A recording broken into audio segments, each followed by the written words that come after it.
Hello everyone, welcome to డిమాక్స్ Deepika channel. చూడండి, ఈ వీడియోలో మీరు ఆర్ఆర్బీ గ్రూప్ డి కావచ్చు, ఎస్ఎస్సి సీజీఎల్ కావచ్చు, టెట్ లేదా డిఎస్సి ఎగ్జామ్, మీరు ఏ ఎగ్జామ్ కైనా ప్రిపేర్ అవ్వండి. సో అర్థమెటిక్ నుంచి వచ్చే క్వశ్చన్స్ని ఈజీగా ఎలా సాల్వ్ చేయాలి అనేది ఈ వీడియోలో మనం క్లియర్గా చూద్దాం. ఓకే, సో ఫస్ట్ క్వశ్చన్ చూడండి. With which of the following measurements a triangle can be form. క్లియర్గా చూడండి, కింది వానిలో ఏ కొలతలతో త్రిభుజాన్ని నిర్మించవచ్చు. అవునా? సో మనం ఒక ట్రయాంగిల్ని మనం ఫామ్ చేయాలి అంటే మనకు కొన్ని సైడ్స్ ఇచ్చాడు. అవునా? సో ఇందులో ఏ సైడ్స్ మన ట్రయాంగిల్ని ఫామ్ చేయడానికి సాటిస్ఫై అవుతాయి అనేది మనకి క్వశ్చన్. అవునా? సో ఫస్ట్ మనం ఈ క్వశ్చన్లోకి వెళ్ళడానికంటే ముందు మన కండిషన్ ఏంటి? ఏదైనా సరే ఒక ట్రయాంగిల్ తీసుకుంటే, అది రైట్ యాంగిల్ ట్రయాంగిల్ కానివ్వండి, ఏదైనా సరే ఒక ట్రయాంగిల్ కనుక మనం తీసుకుంటే, ఓకే, సో క్లియర్గా చూడండి, ఒక ట్రయాంగిల్ తీసుకుంటే ట్రయాంగిల్ యొక్క సైడ్స్ నేను ఏబీసీ అనుకుంటున్నాను. అవునా? సో దీనికి ఒక ప్రాపర్టీ ఉంటుంది. ఏంటి? మనం టూ సైడ్స్ని యాడ్ చేస్తే A plus B should be greater than C. అంటే ఏంటి? ఏవైనా సరే టూ సైడ్స్ని మనం యాడ్ చేస్తే అది థర్డ్ సైడ్ కన్నా ఎక్కువ రావాలి. అవునా? సో క్లియర్గా చూడండి. సో ఫస్ట్ దాంట్లో ఆప్షన్లో మనకి ఏమి ఇచ్చాడు అంటే, సో మీకు ఇక్కడ ఆప్షన్స్ క్లియర్గా కనిపిస్తున్నాయో లేదో తెలియదు, నేను ఇక్కడ రాస్తున్నాను చూడండి. 2 centimetre, 3 centimetre and 6 centimetre. First నేనేంటి 2ని 3ని యాడ్ చేస్తున్నాను. అవునా? 2ని 3ని యాడ్ చేస్తే ఏమవుతుంది? 5 కదా. 5 ఈజ్ గ్రేటర్ దెన్ 6. అవునా? వస్తుందా? సాటిస్ఫై అవుతుందా? అవ్వదు కదా. చూడండి, టూ సైడ్స్ని యాడ్ చేస్తే థర్డ్ సైడ్ కంటే ఎక్కువ ఉండాలి. ఇక్కడ నేను 2ని 3 యాడ్ చేస్తే నాకు 5 వస్తుంది. 5 ఈజ్ గ్రేటర్ దెన్ 6 అనేది రాంగ్ కదా. సో అంటే ఏంటి? మనం ఈ లెన్స్ ట్రయాంగిల్ మనం ఫామ్ చేయలేము. నెక్స్ట్ చూడండి, ఇది సెకండ్ ఆప్షన్. సో ఫస్ట్ది ఇక్కడ రాస్తున్నా చూడండి, 4, 7, 14. అవునా? 4ని 7 యాడ్ చేస్తే నాకు ఎంత వస్తుంది? 11 కదా. సో క్లియర్గా చూడండి, ఈ ఫస్ట్ టూ సైడ్స్ నేను యాడ్ చేస్తే నాకు వచ్చేది ఏంటి? 11 కదా. 11 ఈజ్ గ్రేటర్ దెన్ 14 అవుతుందా? అవ్వదు కాబట్టి సో ఫస్ట్ వన్ కూడా మనకి రాంగ్. సెకండ్ వన్ ఆల్రెడీ మనం ఇది సెకండ్ వన్, అది first one. Okay, so third కనుక మనం క్లియర్గా చూస్తే సైడ్స్ చూడండి, 3, 4, 6. అవునా? సో ఫస్ట్ టూ సైడ్స్ నేను యాడ్ చేస్తే ఏమొస్తుంది? 3 + 4 ఎంత? 7 కదా. 7 ఈజ్ గ్రేటర్ దెన్ 6 సాటిస్ఫై అవుతుంది కాబట్టి 100% వాట్ ఈస్ ద ఆన్సర్? 3, 4, 6 అనే సైడ్స్తో మనం ట్రయాంగిల్ని ఫామ్ చేయొచ్చు. మీకు డౌట్గా ఉంటే లాస్ట్ ఆప్షన్ కూడా చెక్ చేయండి. లాస్ట్ది ఏంటిది? 5, 7, 13. అవునా? సో 5ని 7ని నేను యాడ్ చేసి ఏమొస్తుంది? నాకు 12. Okay, so 12 is greater than 13 అనేది రాంగ్ కాబట్టి so what is the right answer? Option 3 is the right answer. Okay, so నాకు తెలిసి మీ అందరికీ క్వశ్చన్ ఎక్స్ప్లెనేషన్ క్లియర్గా అర్థమైందని అనుకుంటున్నాను. నెక్స్ట్ క్వశ్చన్ డిస్కస్ చేద్దాం. ఓకే, సో సెకండ్ క్వశ్చన్ చూడండి, the smallest odd prime number among the following. So question ఏమడుగుతున్నాడు? కింది వన్లో కనిష్ట బేసి ప్రధాన సంఖ్య. అవునా? సో క్వశ్చన్ క్లియర్గా చూడండి, ఈ క్వశ్చన్ అనేది మనకి ప్రైమ్ నెంబర్స్కి సంబంధించింది. అవునా? సో ప్రైమ్ నెంబర్స్ మనకి ఎక్కడి నుంచి స్టార్ట్ అవుతాయి? 2తో కదా. 2, 3, 5, 7, 11, 13 అండ్ సో ఆన్. క్వశ్చన్లో మనకేంటి? Smallest odd prime number. అవునా? అసలు స్మాలెస్ట్ ప్రైమ్ నెంబర్ ఏంటి? మనకి 2. అవునా? కానీ 2 అనేది ఏంటి? మనకి ఈవెన్ కదా. మనకు అడుగుతుంది ఏంటి? స్మాలెస్ట్ ఆడ్ ప్రైమ్ ఏంటి? మనకి 3. So what is the answer? Option 2 is the right answer. Okay, next question. So third question క్లియర్గా చూడండి, the median of the numbers 5/19. క్లియర్గా ఇక్కడ కింద రాస్తున్నాను చూడండి, కొంచెం క్వశ్చన్స్ యొక్క ఫాంట్స్ చిన్నగా ఉన్నాయి. 5/19, 1/3, 4/13, 2/7, 3/11. అవునా? సో దీంట్లో మనకి ఏమడుగుతున్నాడు?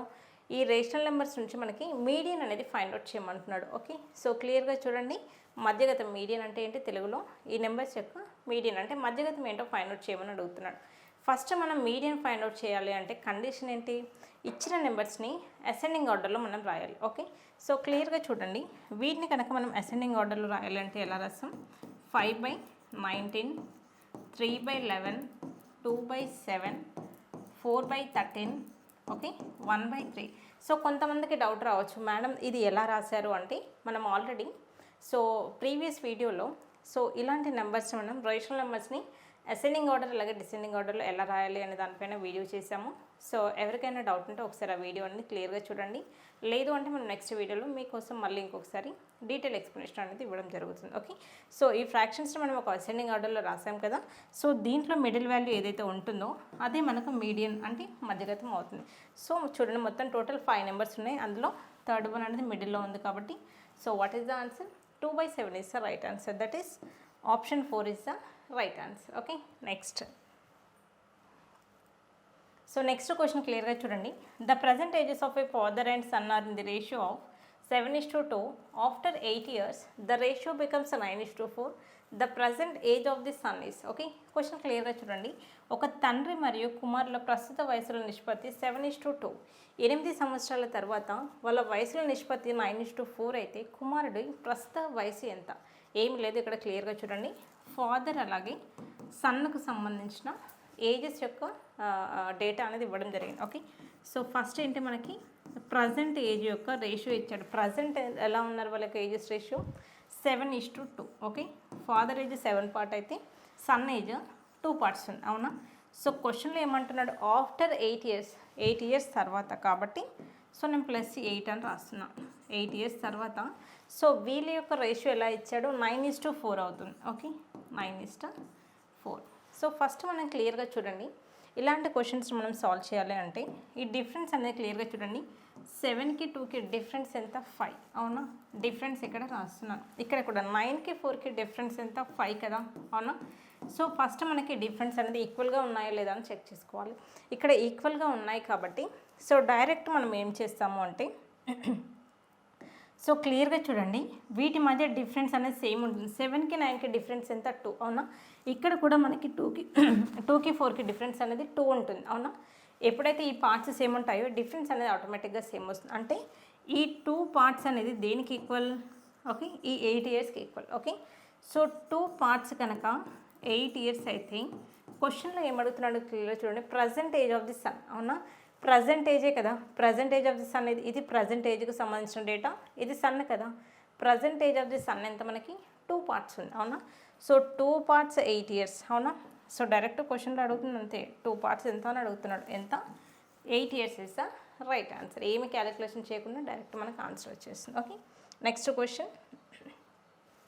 So if x² - x - 20 by x + 4 = x - a, then a equal to క్లియర్గా చూడండి. సో క్వశ్చన్ ఇక్కడ రాస్తున్నాను, x² - x - 20 by x + 4 = x - a అయితే దీని నుంచి మనకి ఏ వాల్యూ అనేది ఫైండ్ అవుట్ చేయమంటున్నాడు. ఇదేంటి, మనకి క్వాడ్రాటిక్ ఎక్స్ప్రెషన్ కదా, అవునా? ఎక్స్ప్రెషన్. ఈ ఎక్స్ప్రెషన్ని మనం ఎలా రాస్తాము, సో క్లియర్గా చూడండి. సో x + 5 × x + 4 లాగా రాస్తాము. ఓకే, అవునా? సో దీన్ని ఎలా రాస్తాం మనం, సో x - 5 ఇంటూ ఫ్యాక్టరైజేషన్ మెథడ్లో ఇలా రాస్తాం. బై డినామినేటర్లో x + 4 యాస్ట్రీస్ ఈక్వల్ టు x - a కదా. So x + 4 cancel. క్లియర్గా చూడండి, మనకి మిగిలింది ఏంటి, x - 5 = x - a కదా, అవునా? సో ఇక్కడ కన్ఫ్యూజ్ అవుతారు కొందరు కాబట్టి నేను ఈ స్టెప్ క్లియర్గా రాస్తున్నాను. x - 5 = x - a.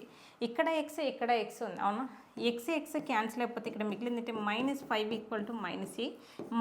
మైనస్ కూడా క్యాన్సిల్ అయిపోతే what is the value of a = 5. Okay, so క్లియర్గా చూడండి, లాస్ట్ ఆప్షన్. కాంపిటేటివ్ ఎగ్జామ్లో చాలా వరకు ఎప్పుడు కూడా రాంగ్ ఆన్సర్స్ అనేది టాప్లో ఇస్తారు. నేను ఈ క్వశ్చన్ ఇంత క్లియర్గా ఎందుకు ఎక్స్ప్లెయిన్ చేశాను అంటే ఇక్కడ నేను మీకు ఆన్సర్ చెప్పొచ్చు, ఎలా ఈ 2 క్యాన్సిల్ అయిపోతే, ఎక్స్లు క్యాన్సిల్ అయిపోతే, మైనస్లు క్యాన్సిల్ అయిపోతాయని.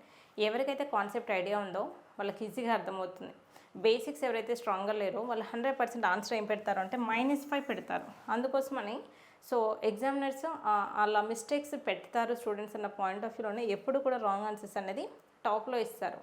ఎప్పుడు కూడా ఇలాంటి క్వశ్చన్స్ని బాగా క్లియర్గా చెక్ చేసుకున్నాక మాత్రమే ఆన్సర్స్ పెట్టారు. అది కూడా రైట్ ఆన్సర్స్ ఎప్పుడు కూడా మీకు బాటంలో ఉంటాయి. క్లియర్గా చూసారు కదా, -5 అనేది రాంగ్ ఆన్సర్ టాప్లో ఇచ్చాడు, +5 రైట్ ఆన్సర్ అనేది లాస్ట్లో ఇచ్చాడు. ఓకే, సో నాకు తెలిసి మీ అందరికీ చాలా క్లియర్గా ఎక్స్ప్లెనేషన్ అయితే అర్థమైందని అనుకుంటున్నాను.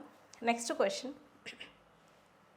సో క్లియర్గా చూడండి, 10,000s + 10 hundreds + 10 ones. ఓకే, ఈ క్వశ్చన్ని చాలా క్లియర్గా చూడండి, చాలా ఈజీగా తక్కువ టైంలో మనం ఎలా సాల్వ్ చేయొచ్చు అంటే ఇక్కడ క్వశ్చన్లో ఏమి ఇచ్చాడు అంటే 10 ones అని ఇచ్చాడు ఫస్ట్, అవునా?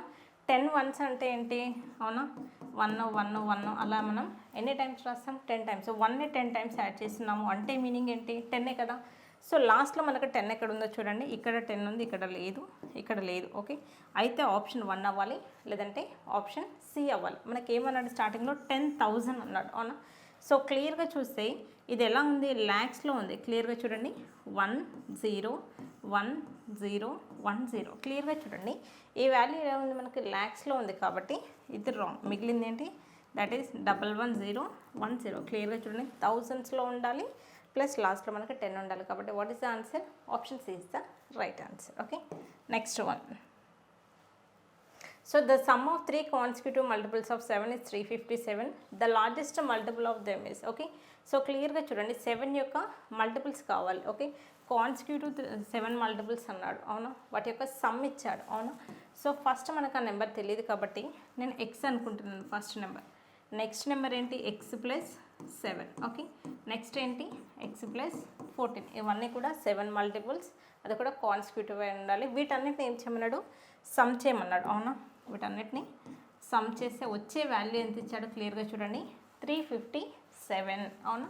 అయితే మనకి క్వశ్చన్లో క్లియర్గా ఏం అడుగుతున్నాడు, లార్జెస్ట్ మల్టిపుల్ ఆఫ్ దెమ్. వీటన్నిటిలో లార్జెస్ట్ ఏది, ఎక్స్ ప్లస్ 14 కదా.